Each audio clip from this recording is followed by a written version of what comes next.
What happens in the sky affects life down here on Earth. The celestial compass shows you how and guides your way with astrology you can use from professional astrologer Kathy Beal.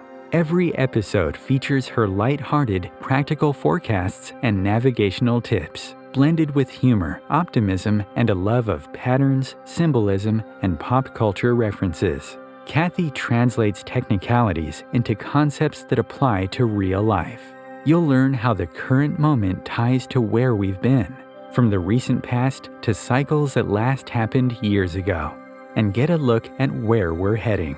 And much more, from special topics to special guests. The Celestial Compass, enlightening, entertaining, and empowering.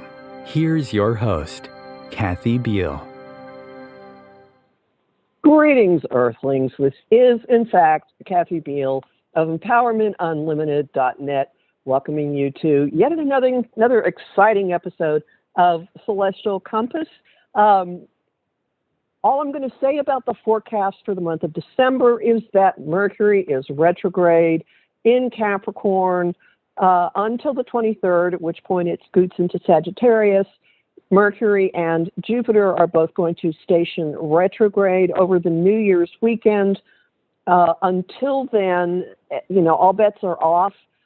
Things will be somewhat more holiday-like when we get closer to the New Year's weekend with Venus moving into Sagittarius, and then there'll be a prolonged sensation of slow as the year goes out, which will be a nice way to just kind of hover, and as we all recover from what has been going on right now, including the technology snafu that led to this show starting very late. And so I'm just going to jump straight to our wonderful guest, Donna Woodwell, one of my favorite people to talk to about just about anything. Actually, I was going to say all things astrology.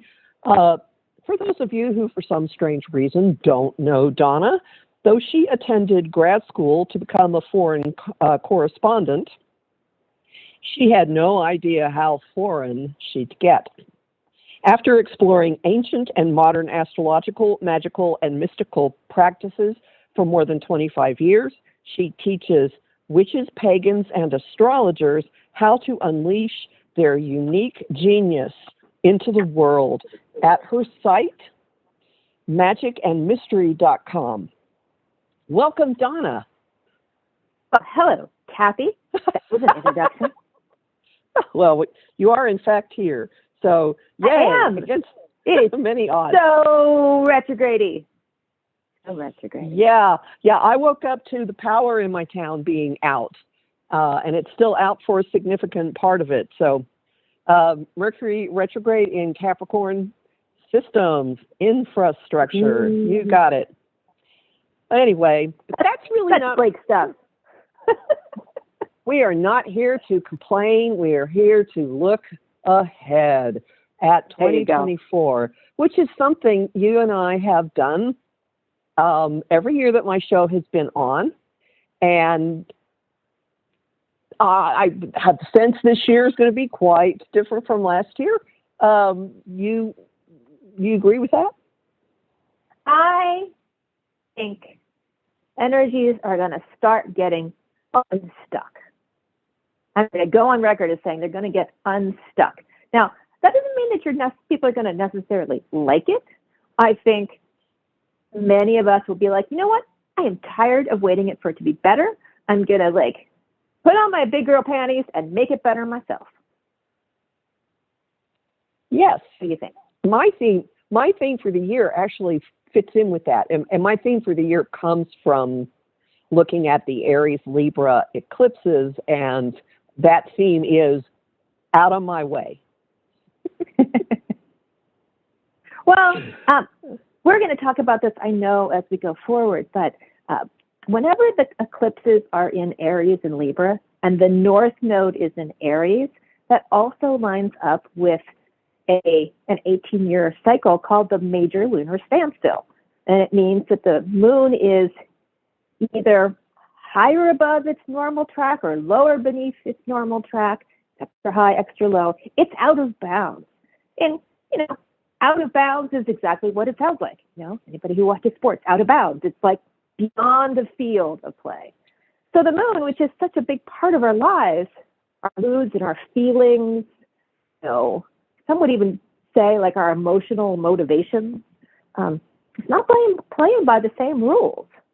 So it's not just that the eclipses are major, it's that they are also part of this other cycle that's happening simultaneously. And when the moon's out of bounds every 18 and a half years, you know, it was out of bounds in 68, 69. You remember 68, 69? What was happening in the world? Big things.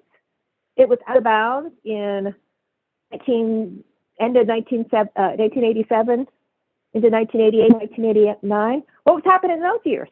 Big things were happening. So enough has built up that, you know, change is still happening.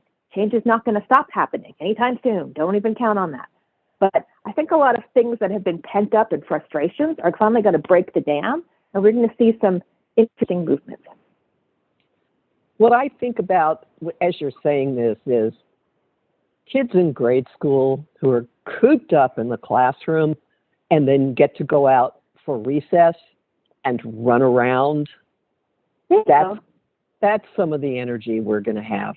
Like, oh my goodness, there's movement. There's room for movement. There's latitude. And I don't see people needing an engraved invitation to get going. No, I don't think so. And I remember, you know, speaking of grade school, I was in grade school on a school bus on a field trip, and we were singing songs like, you know, Pink Floyd, We Don't Need No Education, and We're Not Gonna Take It. We had no idea what we were singing, but we were singing anyway. And so I think it's that kind of energy, especially key points during the year. I mean, just like any time, it has ups and downs moments. But that spirit of, you know, I'm not going to listen to a no. It's going to play out in a lot of different ways. You know, from the personal to the political. So like, maybe we should just order shares at a popcorn company or something, because everybody's going to want to buy some and hang back and, I would say, hang back and watch, but it's not about watching. It's about being in the middle of it. So they could be throwing their popcorn at each other. I don't know. Always possible. Always possible. There, when I was still living in Houston, there was a theater that had the lack of foresight to have a melodrama that they actually encouraged people in the audiences to yell out at the characters, and they made the mistake of actually selling popcorn. So people were pelting the actors with popcorn on stage. Oh, no. They had to change their policy. That's what I'm thinking of as you say this, all right? Yeah, so it's not going to be a boring year, and there's an interesting and odd connection between this year and when Jupiter and Saturn were conjunct. Was that December 2019 or early 2020? Was that early 2020? I think it was December of 2020, wasn't it? December of 2020, and they met at 0 degrees Aquarius. So we had boundlessness and exuberance and amplifying tendencies and 2020. It was 2020. Let's be clear. And then Saturn, which is restriction, and now we're going to have Pluto at that very same spot starting in January. So I don't see people sitting inside. I see them going. Yes. 8 months later, we're going to have 8 months later, we will have Jupiter squaring Saturn. Those same two planets in their first quarter square. So, you know, there's something about this moment that's being brought up in that too, that we're facing the first obstacles or the first physical manifestations or the consequences of the stuff that was happening back in 2020. And, well, as I said, 2020, we all know what that year was like. So, we are. Well, Okay, Here we are. we've just kind of jumped in and thrown paint all over the walls. How about if we back up just a tiny bit? So we have kind of a general sense that this is going to be a highly active year and people will be very motivated.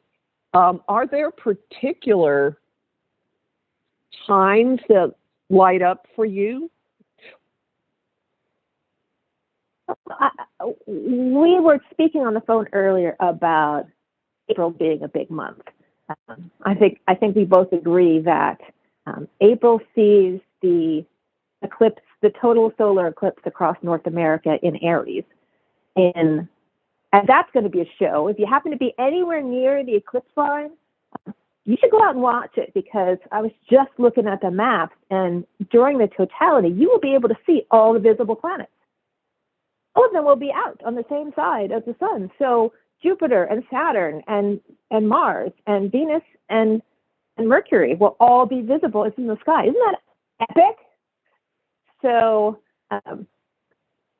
that's going to shake things up the way eclipses always do. And the same month, just a few weeks later, we have Jupiter finally catching up with Taurus. With Uranus in Taurus. And Jupiter expands. It's the energy that pulls us up and out. It wants to connect us and plug us back into the divine so we don't forget who we are. It wants us to sit in our truth. Uranus wants us to be individuals. It wants us to be like, I'm here to do my path. You put those two things together, and this is part of the I have to do my thing. I cannot stand anything in my way anymore. So having those two major events happening like a few weeks from each other is pretty wild in our, and there, I don't believe that Mercury's retrograde that month, but like the whole beginning of the year, it's not. We have no retrogrades up until that point. So I think as we get, as you said, we sort of a slow start up to the year. Our gears start getting place. By the 20th of January, we're like moving forward. And as we start going, get some like traction behind us, I think people are going to have, breakdowns, breakthroughs of all kinds come April. Plot twists are always in the mix when Uranus is active.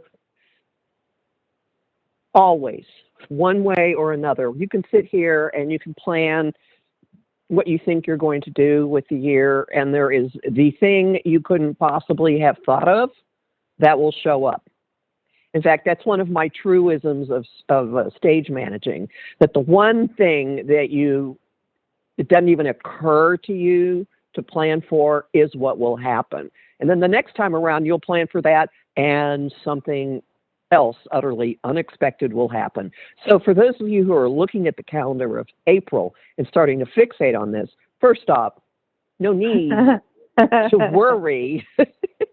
But ultimately, Jupiter does bring stuff that's good for you, even if you're not so sure about it when it happens. And Uranus has a way of getting you out of things that really aren't good for you, even if you don't like it.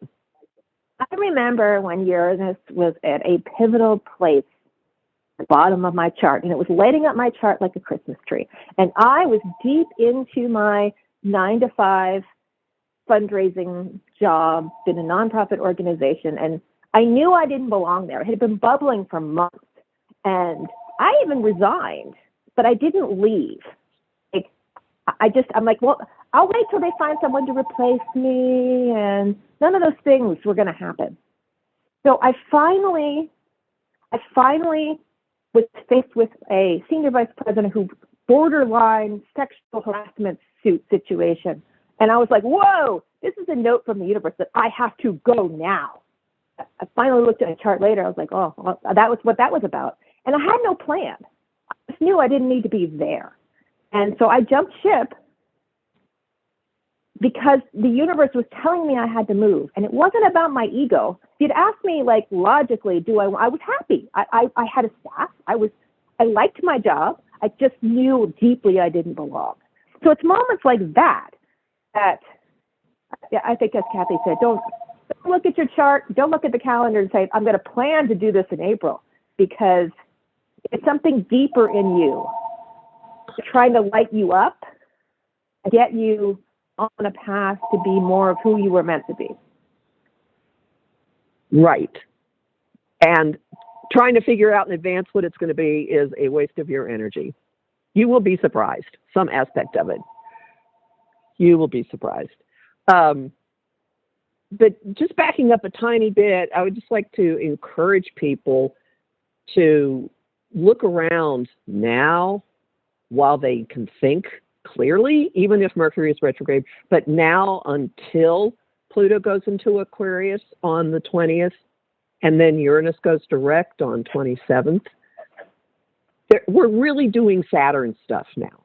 That's one way of looking at this, because so much in the sky is in Capricorn, and in January, it's just almost going to be laughable how much is there. And we'll all be little project managing worker bees, even if that's not the way your brain really works. Or tired. This year has been exhausting. I have so many people in my magic school who are just like, you're gonna take a week off for Christmas? Oh, that sounds good. Why don't we do that? Because I'm tired too. So I guess my recommendation for this month is to just relax and take a break while you can. Because once we do get to, Pluto moving into Aquarius, people are going to want to do things in a heightened way. Actually, I think it's going to start early. I think it'll start around, as soon as Mars gets into Capricorn.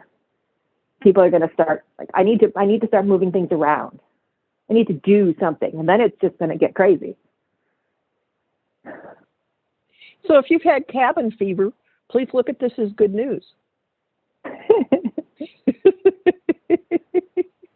Enjoy the break while it lasts. Yeah, or take the opportunity to look around and say, I've been meaning to go through that pile of papers and throw out what I don't need. I think I'll do that now. While you're watching TV, just go do it. That's exactly what I'm doing, Kathy. I moved across the country 6 months ago, and most of my stuff is still in storage until I have a chance to go out and search for a house. So I'm happily crashing with my parents for the winter. And one of the only things I packed was all of my paperwork. I had 10 boxes of files. And I swore to myself I was not leaving this house with any paper. So it's literally been gone through one box at a time and sorted, organized, scanned, or shredded. And I feel like it's like a review of my life. But I will be a lot lighter when it's done. I've been cleaning my living room, which is an appalling act for anyone who knows, and finding piles of things. I saw a photograph and a Facebook memory of what my living room looked like 3 years ago, and I went, oh, look, there's space on the floor. That used to exist. So this weekend, I just started going through piles of things and decided I have no memory of why I thought this was important. So, bam, it's gone. Bam, it's gone. There you go. Throwing things out. Mm-hmm. Astrologers live the aspects too, everyone. We do. We're down here with it. We swear a lot more about it, but, we do. Oh, no. That was a professional secret that you just spilled there. Oh, I swore before I was an astrologer. Anyway, okay, so what do you think? What do you think are the biggest pivotal points of the year, Kathy? Well, I actually do think the end of January is very important because it orients us from issues that have been forced on us and have been crumbling around us for the past 15 or so years. And it orients us toward a different way of interacting with each other. So I mean, when Pluto moves into Aquarius, it's going to set a lot of stuff off in my chart. So I'm hyper aware of this. But we get 8 months plus in the sign. It's there from January 20th until early September. And we stood in the doorway from, I think, March 20th to June 10 in 2023. And that was the first time we got a sense of it. And I'm not sure many people had any notion really what it was going to do. But I think this is going to transform how we interact with each other in a very large way. So we'll have elements of technology. And going back to that Jupiter-Saturn conjunction, it'll have something to do with remote and virtual interactions and redefining what we think our community is. A massive realignment of our notion of power, I think, is part of it too.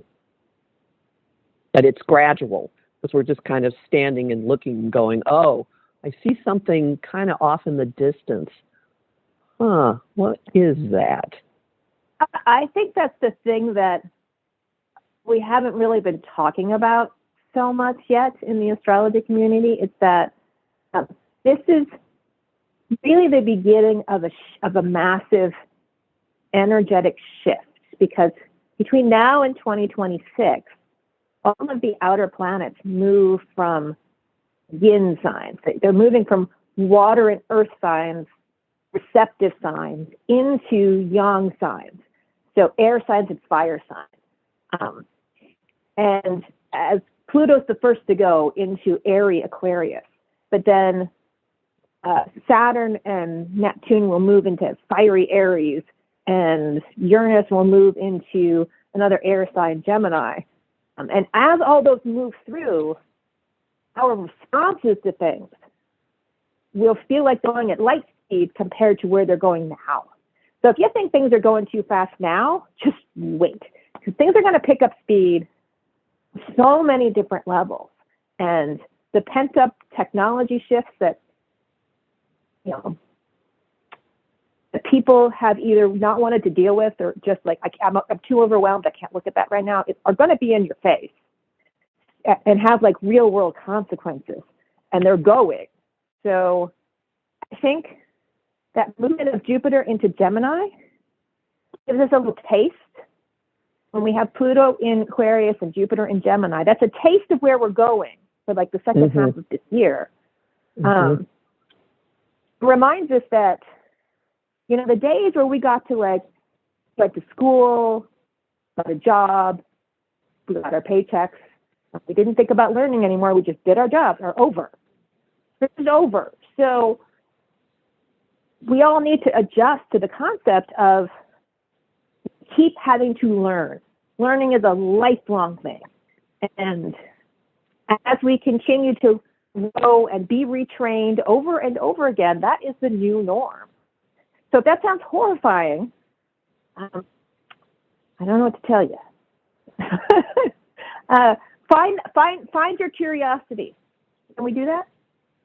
That's a very positive way to put it. Find your curiosity.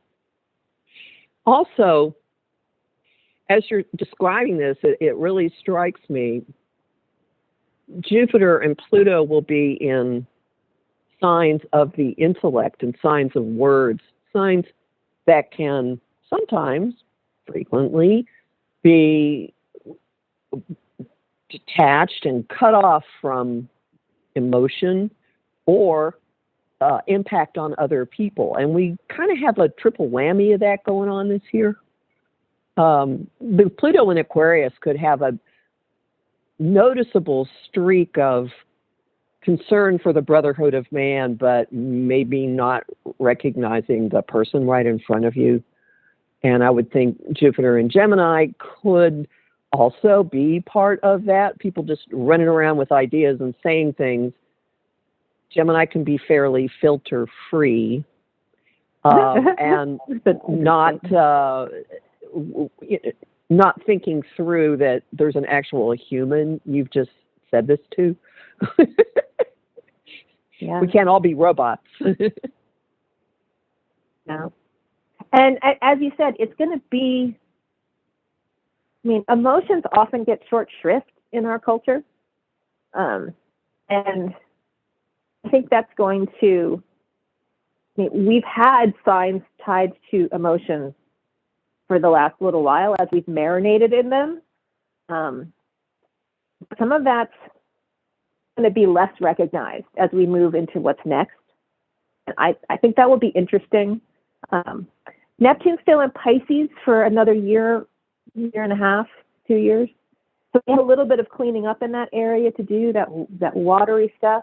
Hey, you know, Kathy, I looked it up the other day. When Neptune went into Pisces in 2011, 0 American states had legalized marijuana. Now we have 24 states in which it's legal. So think about the movement of Neptune through Pisces has had people checking out and checking in totally different ways than we ever imagined before. And some of that may be like the pressure release from all this stuff that has been going on in the background. Very possibly. Also, the concept of binging media became a phenomenon during Neptune in Pisces. You just go off into another world and watch all of the episodes of a show at once. It's now possible to do. That's escapism. There's another aspect to all this, going back a bit to the Jupiter and Pluto and air signs part, and this is something that came up when you and I talked on the phone, and that is, I've been thinking a lot lately for a variety of reasons. Well, I have a book out that has a lot of stuff that's set in the 1990s, and as I was compiling the anthology, was really struck at how the details of daily life are so different now compared to then. And we'd identified social media as a big change, but I'm going to say it happened before then. I would say computers becoming commonplace in homes, and more importantly, cell phones and caller ID really making an enormous difference in how we communicate with each other and how we get information, because now there is an instantaneous quality. Before you would know if someone was not answering. You didn't know if they, call somebody's answering machine. Maybe they'd call you back, maybe they wouldn't. Someone would call you, you wouldn't know who it was unless you paid some exorbitant amount. With the phone company to track your calls, and now there is an instantaneous quality to all of this. And what we've had change in the last 30 years is about as dramatic as from the 60s to the 90s. So we're moving into the next big absolute evolutionary change in technology and information sharing. And I think that could start to amplify and start to go way out of control this year when Jupiter moves into Gemini. I totally agree with you. It's going to be powered by artificial intelligence. I always look around at news media's forecast for the coming year, while I'm running my own forecast, just to get a peek at what normal humans are thinking about. And at the top of everybody's list is artificial intelligence, but bar none. And I can't think of a better description of exploring the dark side of artificial intelligence as Pluto moves into Aquarius. We'll have how. We will have 2001 looming in our collective discourse. And I'm sure that there is a more recent, possibly, well, that's a pretty terrifying analogy, though, but there's probably some other stuff if we sit and think about it, we've been getting Black Mirror, for one thing. But there's positive to this, too, because a lot of things can go more quickly. We can partner with it. I personally find a lot that AI does annoying, but when I download my bank statements into my Quicken program, and everything already is coded because it recognizes certain pays, and it takes like 2 hours of irritation out of my life. That's astonishing to me. I just look at it and it's done. I went, whoa, hey, this is fast. So there are ways in which artificial intelligence actually can do very helpful things without. I think it's going to do amazing things for us. I think it's going to be, I'm a Pollyanna. I admit it. The Sagittarius moon and Sagittarius rising. I tend to find the bright side of things regardless. I think it's going to be exciting. I think it's not going to all happen all at once, but I think the potential to use artificial intelligence to go through reams of scientific data that we haven't even had a chance to process and come up with synthesis that's going to help us to make all kinds of discoveries faster than we've ever made before. It's going to make auto-driving cars come up much faster. If we think that the car made a difference, or the phone made a difference, or the internet made a difference, this is like difference on steroids compared to the way all those things have changed society. And it's I think it's going to be interesting. I think it's back to the popcorn. I think if you're okay with change, I think that's the secret to life now, right? The faster you get okay with whatever you think is important is going to change. And whatever you think, is the way life should be set up is going to change. And if you can just embrace that lifelong learning curiosity paradigm, you're going to be fine over the coming years. I'm kind of in this social experiment of my own right now with all of my belongings, save my clothes and my computers, and my dog are in a pod on the other side of town. I have nothing. So I'm not even living in my house. What is it like to lose everything? I did it in a nice way. I mean, I technically didn't lose them. I'm paying to have them stored, but it's making me rethink what's important and what I actually need. And a lot of what we surround ourselves with is not stuff that we actually need. It's habit and out-of-date attachments, but not necessary. And I think over the next, if we get into the really big picture, over the next 20, 30 years, flexibility is going to be way more important as a thing to cultivate because everything is going to be changing so fast. So maybe part of what is happening this year is the winnowing process of priorities that started with Saturn in Capricorn and then Saturn meeting up with Jupiter. When people started really paring their schedule back, partially because they weren't allowed to go outside very much, and partially because it's just the way things were. Once you started scaling back with that, I think a lot of goals and priorities and obligations got stripped away and people really simplified. Maybe that is what is going to be happening with our thinking. Getting a lot of nonsense. Not that we shouldn't have amusing things. I will always have amusing things, objects and thoughts. But maybe it will streamline the way we look at stuff and the way we think about stuff.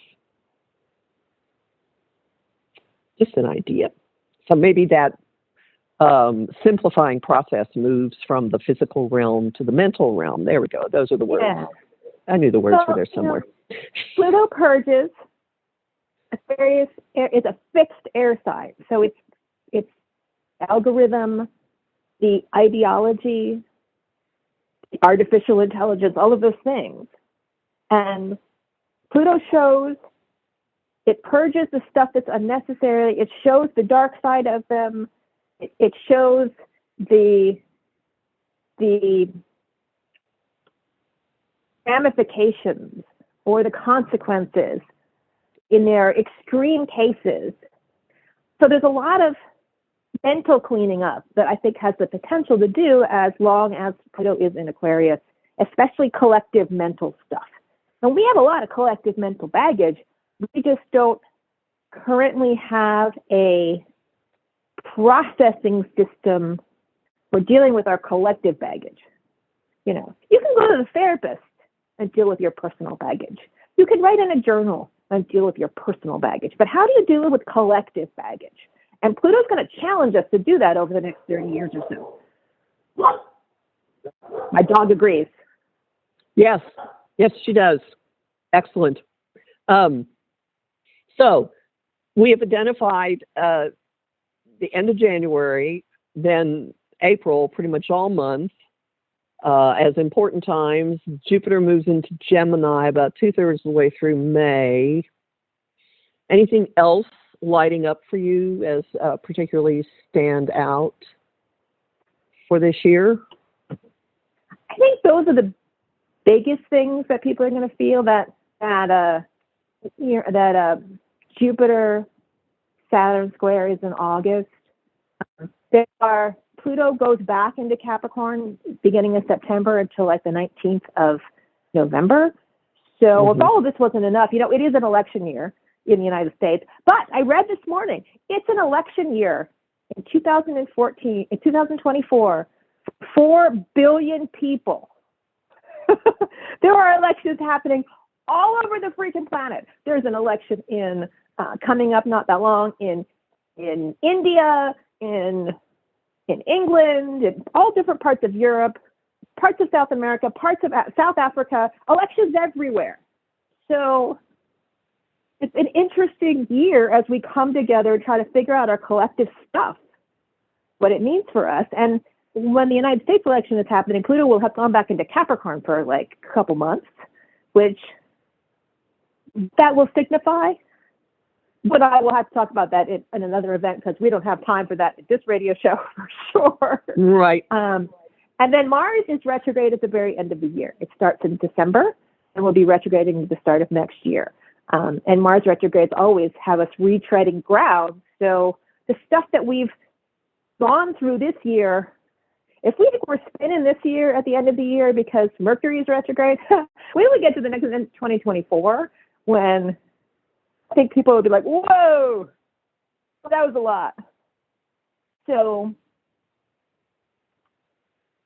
But there's a positive end to it because when Mars is retrograde, you, much as with any retrograde, you can walk back into things and go, do over, I'm going to handle this differently. Yep. Do over time. I'm a Pollyanna. I think it's all interesting. I'm always excited about the possibility of new things and new ideas. And, you know, I just moved to a whole different state. And so I get a whole big fresh start, and I'm excited about that.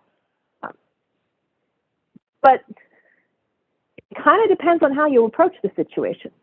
You know, there's that old psychological thing about having a fixed mindset or a growth mindset.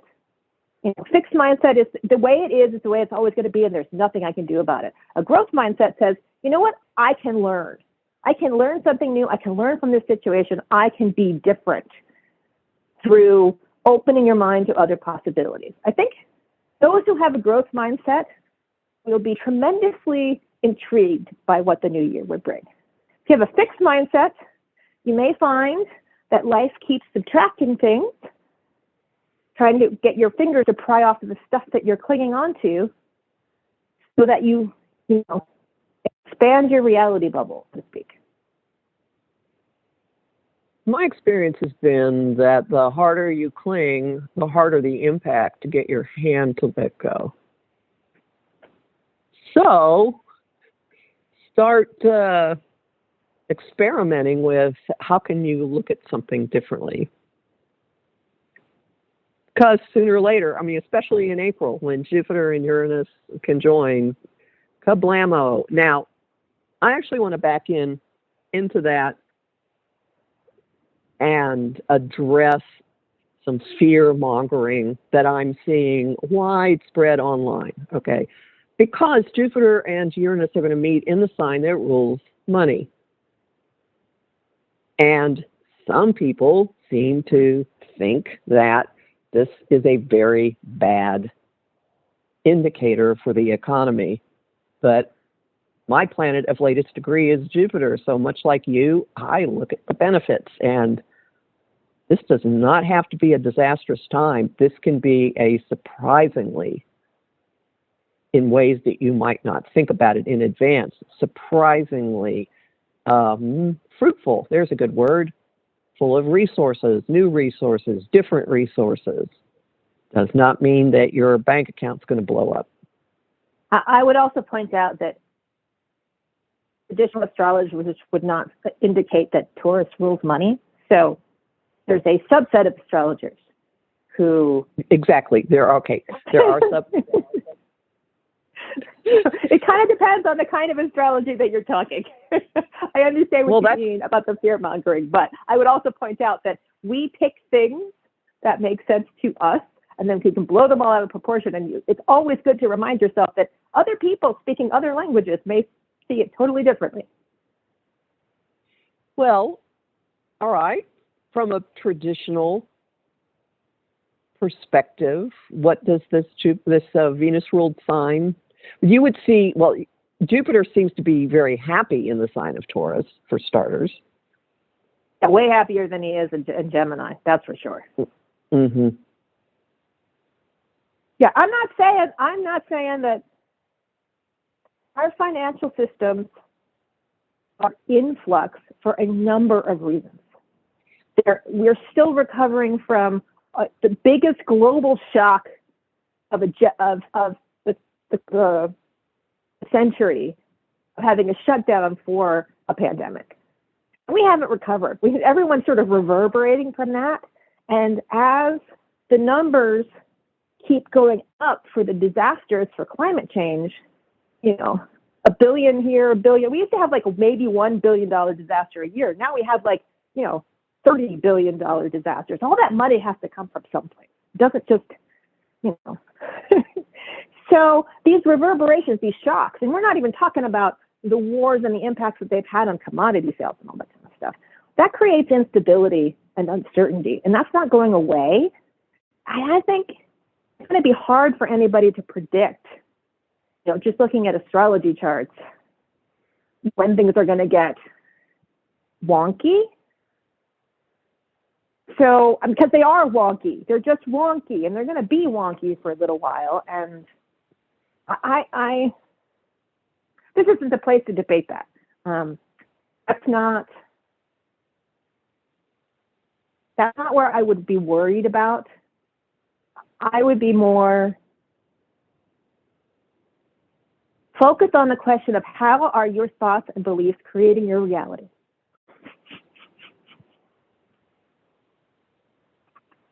That's a much more positive way of approaching everything, always, I think.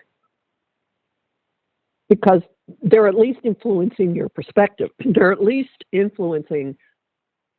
creating the filter through which you experience everything, because two people can have the same experience. And if one person is inclined toward depression and feeling sorry for themselves, they will interpret things in a way that completely demeans themselves, whereas somebody else might be very excited about the same events. It's a difference of mindset.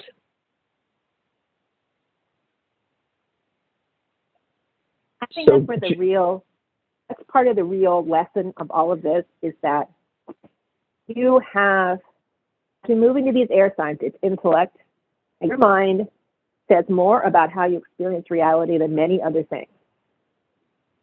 And, as long as you have basic necessities covered, like you have enough to eat and you're warm, you feel like you have a sense of purpose, basic level of respect and human connections, strong family, those kinds of things, you can have very happy life.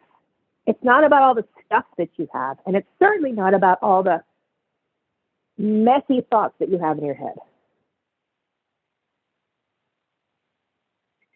And we have a lot more for everybody on this, don't we? That we do. I think we throw it a lot at you all at once, and you're wondering, wow, how do I make sense of all of this in my own life? Kathy and I are doing our annual team up for helping you take all of these huge concepts and make them make sense in your own life, filtered through your own unique chart and point of view in our annual magical forecast, write your own 2024 story. Did I cover everything, Kathy? Yes, and it's on Thursday, January, let's make sure I say the correct date here. Thursday, January 4th from 3 to 5 Eastern. And I have a link to it on my site, empowermentunlimited.net, right at the top. It's at magicandmastery.com, which is Donna's site. I put it on site. the homepage. I put it on the homepage to make it super easy to find. Efficient. I was a good Virgo. Always. And speaking of which, you get a workbook and you have access to the recording afterwards. So if you're one of those, but I can't be there on that day, don't worry about it. You can have the recording forever. We won't even take it away from you. I know some of these projects, like they give you the recording for like 72 hours. I'm like, if you're doing a workbook and a whole dive-in course, 72 hours is not enough.